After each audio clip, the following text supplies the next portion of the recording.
Time now on the programme for some business news, and that means Brian Quinn is here with me in the studio. Brian, good morning. Hi, Nadia. You're going to be starting us off then with more on that deepening risk of that trade conflict between the United States and the EU.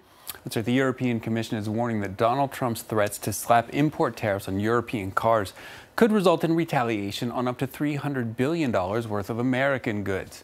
Brussels sending that message in a letter to the U.S. Commerce Department, as European leaders are increasingly worried that Trump will take action soon. Car makers have cautioned that such tariffs could raise prices of foreign cars in the U.S. by up to $6,000 per vehicle, as well as making domestic cars more expensive. U.S. car maker General Motors sounded just such an alarm on Friday, warning of potential U.S. job losses. Trump apparently unfazed, however. In an interview Sunday with Fox News, he targeted not just cars, but the EU's agriculture sector as well. Here he is. The European Union is possibly as bad as China, just smaller. Okay? It's terrible what they do to us. European Union, take a look at the car situation. They send the Mercedes in.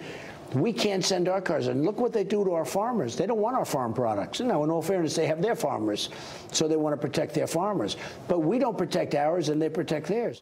Well, meanwhile, China is cutting import tariffs on a wide range of consumer goods, part of what Beijing says are ongoing efforts to open the country's economy to competition. Clothing, home appliances, and cosmetics among the affected goods, with most tariff rates slashed to less than half their previous levels. Auto parts and foreign cars also getting their tariff rates cut on Sunday from 25% down to 15%. Now, that decision made in May as a concession to Washington in efforts to head off a trade war.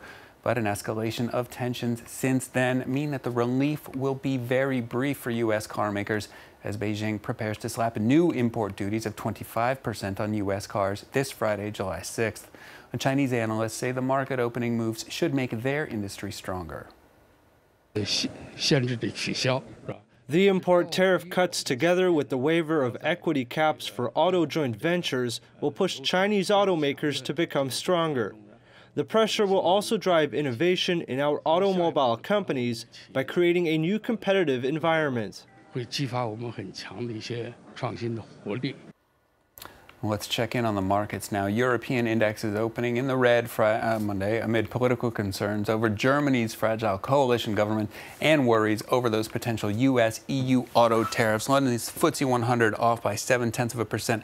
CAC 40 here in Paris down 1.2%. The Frankfurt DAX down even lower, 1.3%. Well, the Friday tariff deadline in China weighing heavy on investor confidence in Asia, with significant drops on all major indexes Monday.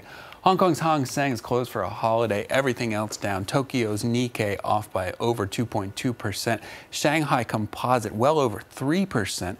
This Kospian sold down around 2.3%. Well, earlier, France 24 spoke to Stephen Innes, head of trading Asia at Owanda in Singapore, about how that tariff deadline is spooking markets. We tend to see little bits of recovery. Then obviously the market gets back into the selling mode. I think it's all boiling down to what's going to happen on July the 6th. The U.S. has made some aggressive overtones towards trade, especially directed towards Asia. And we're starting to see those countries that are really more predisposed to exports starting to suffer. For instance, the Kospi, the China. We're seeing these markets start to really go into the tank a little bit again today.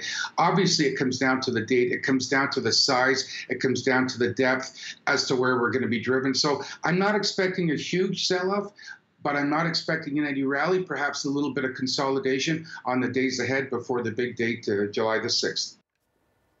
Well, finally, for business, privately owned space firms are skyrocketing lately. With Elon Musk, SpaceX supplying the International Space Station, and Jeff Bezos' Blue Origins planning manned space tourism flights for next year. Well, Japanese tech entrepreneur Takafumi Hori has launched his country's first private space firm, Interstellar Technologies.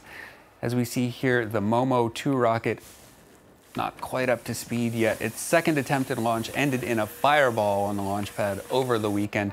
Hori says he's going to keep reaching for the stars, though, and Elon Musk can tell him a few crashed rockets, no reason to quit. Last year, Musk published a blooper reel of all of SpaceX's crashes here. You can see there were quite a few. I'm just going to watch them for a minute. Okay. This is a good one. That's my favorite. But that's it for business. Oh, that is That's bleak stuff in the morning, Brian. Keep reaching for the stars. Keep reaching indeed. I can't remember the Latin thing, but you know what I'm talking about. I think I do. Brian, thank you very much indeed. Brian Quinn there with some business for us and some space news as well.